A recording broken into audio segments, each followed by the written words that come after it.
Pacifying Syria's southern front. Government forces are back in control of most of Deraa and the border with Jordan. It follows a ceasefire deal with rebels. But what will this mean for Syrians and others in the region? This is Inside Story.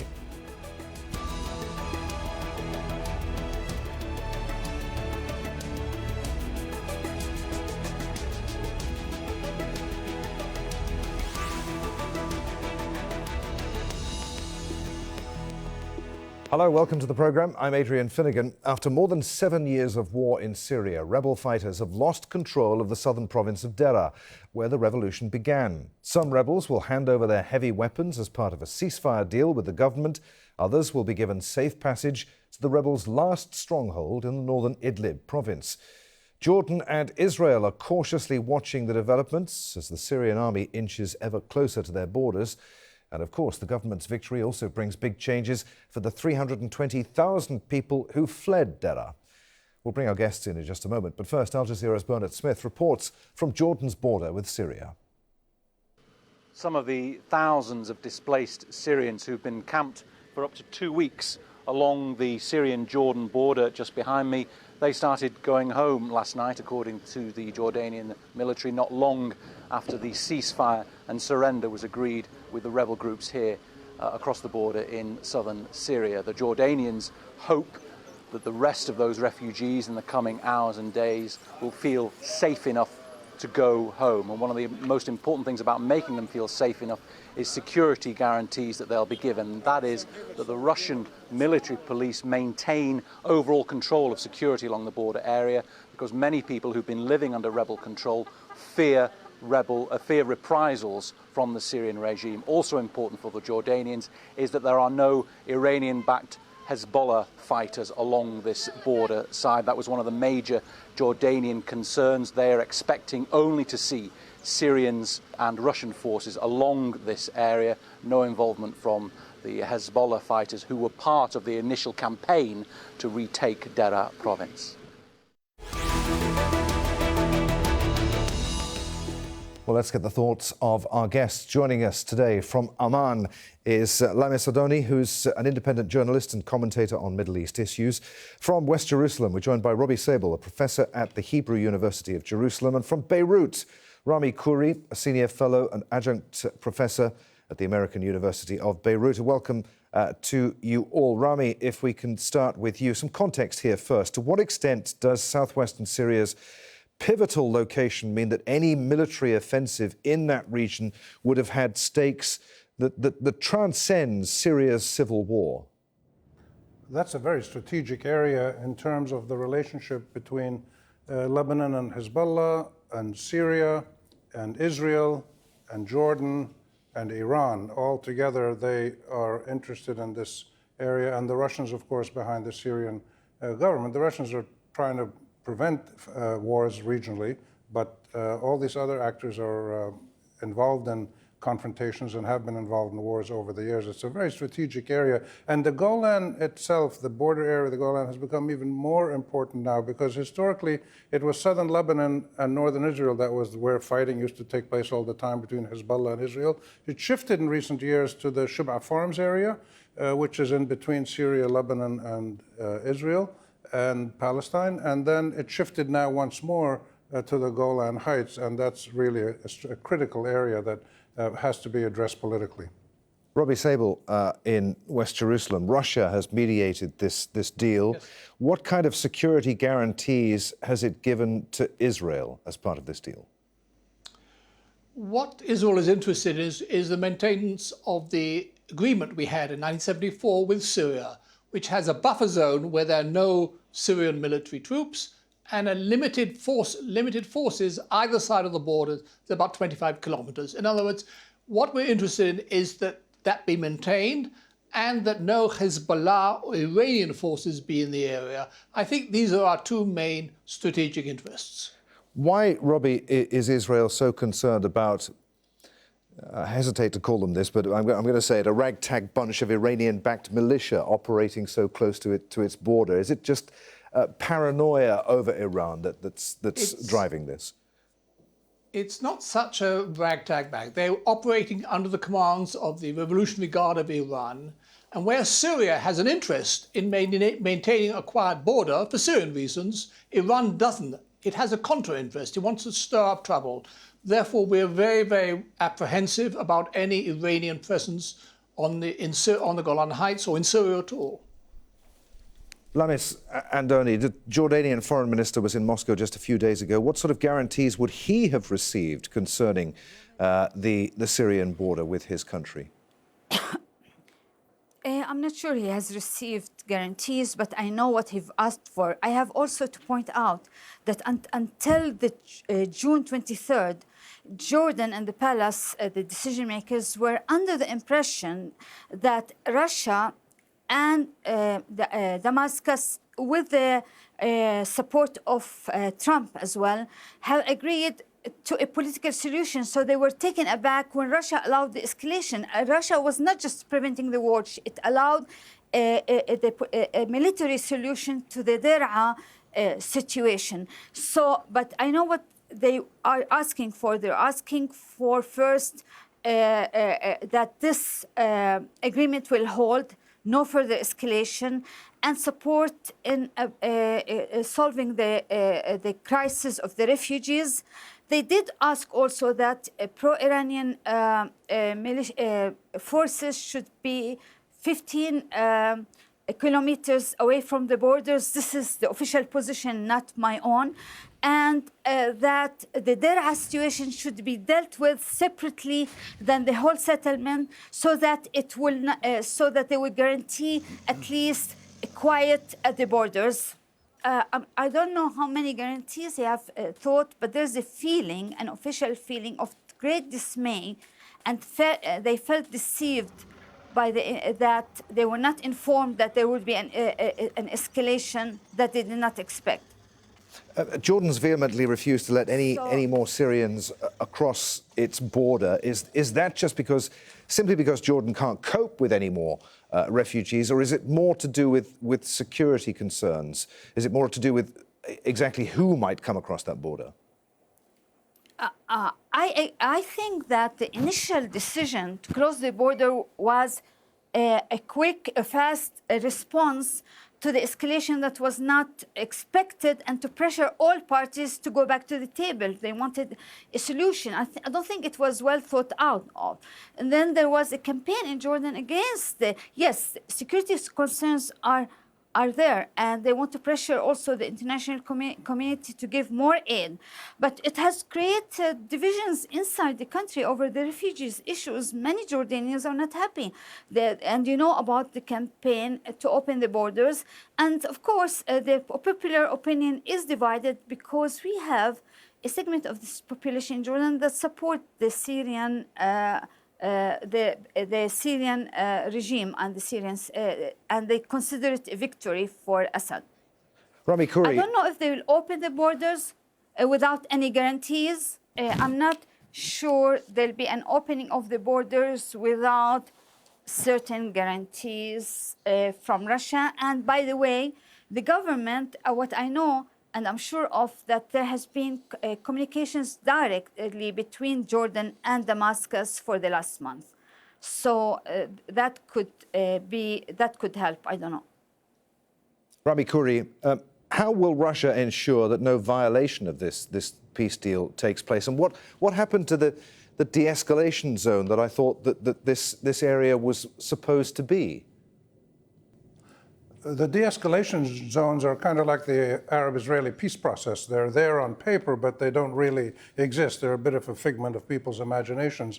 The Syrians and the Russians approved those de-escalation zones, but said they have to keep fighting terrorists, which of course every government should do, but they define anybody that they don't like as a terrorist, therefore the fighting continues. And we've seen this happen throughout the country. So the de-escalation zones were a means that were used for two reasons. One, to heighten the diplomatic leverage that Russia has, including a little bit with Iran and Turkey, in the broader process of political reconciliation in Syria, which should eventually go back to Geneva, but also to increase the leverage that the Syrian armed forces have in the short run to be able to continue operations, as they've done in several parts of the country, East Ghouta near Damascus, and now in the south, and they'll continue the last push to the western part of the Deraa province in the south. So the de-escalation issue shouldn't be taken literally, but as part of a complex diplomatic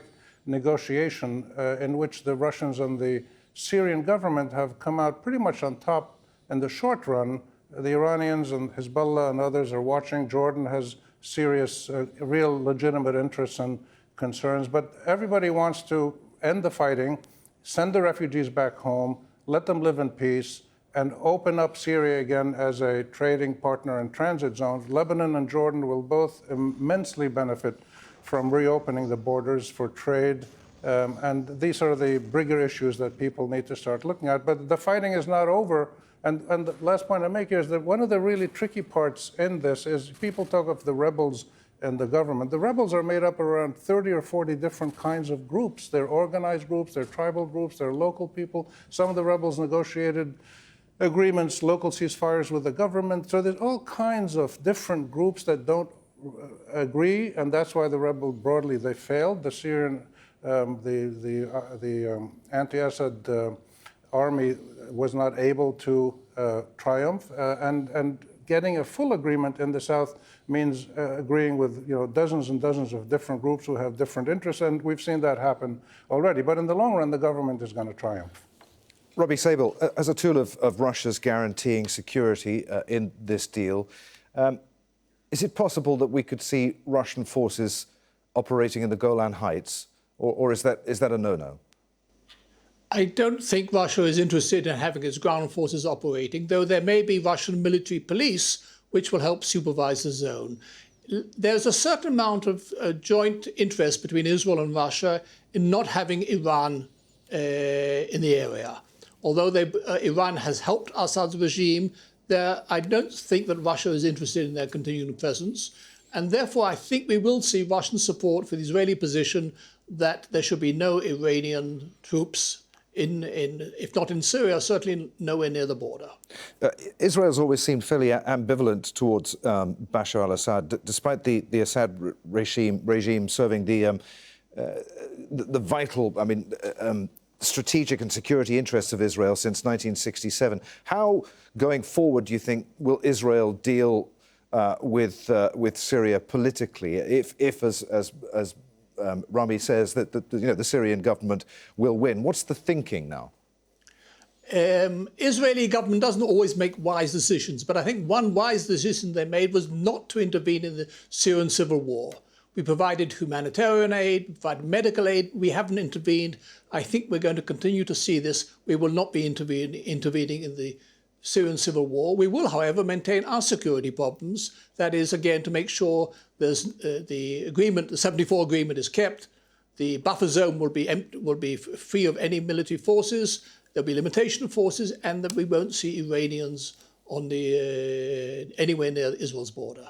Lamis, Andoni, has there been communication between Israel and Jordan in the light of the humanitarian crisis in Deraa? I'm not sure that it's about aid, but as you know, Netanyahu visited Jordan just a few days before the escalation, and it was partly about the southern front, southern Syria. I think Israel is involved in all levels. And I think any understanding will include the Israelis through Moscow and through America. There are understandings between Putin and Netanyahu. But I want just here to say, I mean for the Israelis to make a big deal about who is on the Golan Heights when the Golan Heights on the borders, when the Golan Heights itself is under occupation, is preposterous. In the end, it's about Syria itself. Itself and its sovereignty and its unity, but Israel is totally involved and probably it's emerging as one of the victorious parties. Unfortunately, it's really using the situation, posing as if it's the protector of Jordan as one protector of Jordan when that's if it's trying to provide its protection, it's like providing Jordan with a poison chalice. So people are very aware of that, are very wary of the Israeli role in the whole setup in Jordan. Robbie Sable, do you want to comment on what you just heard there? Again, by the way, I should add that I don't think the world has appreciated what Jordan has done for the refugees. It's absorbed, taken large numbers of Syrian refugees, and I think we should see more world support for this. We have a dialogue with Jordan, we have a dialogue with Russia. Again, Israel's interests are very limited here. We want to make sure that we have a quiet border with Syria and that the agreement is kept. We weren't involved, and we're not going to get involved in the actual Syrian civil war.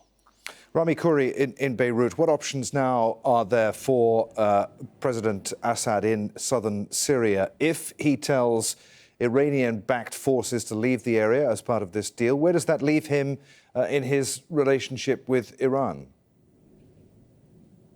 I think this issue of Iranian forces near the Israeli-occupied Golan Heights reflects a lot of the bizarre approach that Israel and Zionism have to our region. I mean, this is just another example of Israel saying its sovereignty, its security are more important than the sovereignty and security of its neighbors. It can do anything it wants in Lebanon and Syria and Gaza, and it can kill, it could shoot, it can destroy things, and it does this all the time. I mean, the idea that Israel hasn't been involved in the Syrian war is a little bit fantastic. I mean, they've been attacking targets regularly that have, in one way, hurt the Syrian government or Hezbollah or the alliance between them and Iran. So Hezbollah, Syria, and Iran are really one unit that have been working together since the early 1980s, and Israel has fought ferociously to try to weaken them, and it hasn't been able to do so far. So I think we need to take some of these statements in a wider context. The Syrian government now has a big responsibility and opportunity to use the Deraa situation when it finally drives out all the rebels and the ISIS terrorists and a few others and regains control, to perhaps use it as a laboratory for reconciliation and governance. We've already heard signs today and yesterday that some of the local agreements being made include allowing some of the rebel leaders and officers to be involved in joint governance mechanisms at the local level. And this is what I mentioned before. There were dozens and dozens of local ceasefires that were arranged over the last 5 or 6 years. So the Syrian government has one major priority after it regains sovereignty over its territory. It's to regain legitimacy with its people. Half the Syrian people don't trust it. They're afraid of it because of the terrible, vicious things that have happened in the war on all sides.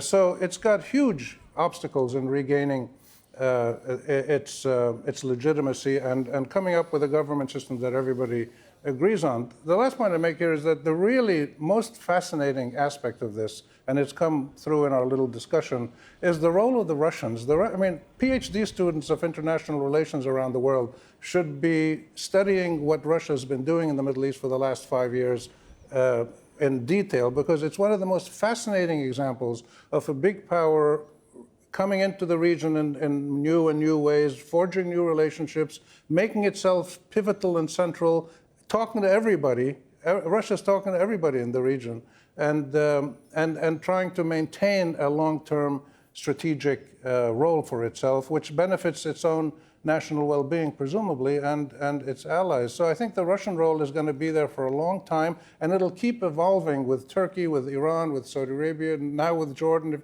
You might end up with Russian-Jordanian joint patrols or mechanisms for refugee security or trade issues on the border. It's amazing what the Russians are doing, and I think we need to keep our eye on that. Robbie Sable, Professor, what do you make of that? I mean, is Russia a force for good in the region? Is Israel at all concerned that its ally the US had nothing to do with the brokering of this deal at its border, that Russia is the one that's firmly in control here? I think it's a fact we can't dispute that the United States has more or less disappeared from the area, and it's Russia that has the influence. I would, however, seriously dispute the statement just made that Iran, Hezbollah and Syria are one unit. They're not. Syria is an independent state, and if it wants to have good relations with Israel, it cannot have foreign hostile elements in it. Therefore, Hezbollah should go back to Lebanon, Iranian forces should stay in Iran, and we can reach an agreement with Syria. But it's pernicious to have Iranian forces near Israel's border. It's dangerous to the Middle East, it's dangerous to Israel, it's dangerous to Lebanon. I don't think any of the actors in the area should want to see Iranian forces anywhere near the Israeli border. Russia is certainly the major actor, and that's why we maintain a dialogue with Russia. Russia has its own interests. It's not operating out of Israeli interest or Syrian interest. It has its own strategic interest in the Middle East, which are not necessarily the same of Israel, but we maintain a dialogue with them. And I believe that at this stage, Russia is not interested in Iranian presence in Syria. Lamis and Andoni, of course, Jordan had a lot to lose if there'd been a full-scale military offensive in southwestern Syria. Does this deal ease its concerns? Is there a collective sigh of relief in Amman? First of all, it's a partial sigh of relief because this ceasefire should be just one step towards an agreement that is sustained in Deraa and eventually in the whole all of Syria. Secondly, the refugees is a big concern, not just because it presents pressure on Jordan, because it's a humanitarian disaster, and this is another issue. The other issue, I think there's mistrust now because, as I told you, the Jordanian officials, the decision makers, felt deceived by the Russians as well as by the ally, the US, who they think knew that there would be a Syrian, joint Syrian-Russian bombing of Deraa. The other issue I want to point out is it's very ironic that a representative of an occupying power is talking about the sovereignty of another nation. I wish Israel should stop interfering and stop bombing and not talk about moral ground when it's an occupying power and it's occupying Syrian lands. That will really make it easier for Syria and to go back to normal. All right, look, we're almost out of time. We're almost out of time. Robbie Sable, just very quickly, do you want to respond to that before I throw it back to Rami Khouri? Yes, our neighbour is Syria. I hope we can reach an agreement with Syria. We don't want to see Iran or Hezbollah anywhere, and I don't think it's in the interests of Jordan or of Lebanon to see Iranian troops around there. Rami Khouri, the battle in Deraa has shown, as you've said, as you've pointed out, that Assad has won the war. What message does that send to other rebel groups in other areas of the country? I'm thinking about Idlib, of course. I mean, their dream of defeating Assad is now history, isn't it? Oh, pretty much, yeah. I mean, you'll still have some local groups that might put up some local resistance. You might find Syria becoming like Algeria and Morocco today, where there's dozens and dozens of small demonstrations, but pretty much nonviolent in the long run. The big lesson out of Syria, if you look back over it, the international community, the so-called international community, doesn't care what you do in your own country, even doesn't care when foreign powers like Russia come in and help you. You can kill as many people as you want, as long as you don't use chemical weapons. In the same way that the world doesn't care about what the UAE, Saudis, Americans, and British are doing in Yemen, killing, and destroying a country. So the total lack of concern of the international community about internal issues like this is a really stark lesson that people are going to get from this situation, and that the governments in the area will say they can use as much force as they want against their own people, put 30, 40,000 people in jail like Egypt has done, and nothing happens. So this is a problem for the whole region now in terms of the political and social and economic rights of ordinary people, where both military force and political repression can be used at will without any serious international intervention. Hopefully, some wiser minds will prevail in the Arab world and Israel and Turkey and Iran and everywhere and figure out how to solve the underlying problems, the Arab-Israeli conflict and other issues, and take away the need for these kinds of wars. That, I'm afraid, is where we must leave it. Thank you to you all, Lamis, Andoni, Robbie Sable and Rami Khouri. Thank you too for watching. Don't forget you can see our programme again at any time just by going to the website at aljazeera.com. For further discussion, join us at our Facebook page at facebook.com/AJ Inside Story. And you can also join the conversation on Twitter. Our handle at AJ Inside Story. From me, Adrian Finighan, and the whole team here in Doha, thanks for watching. We'll see you again. Bye for now.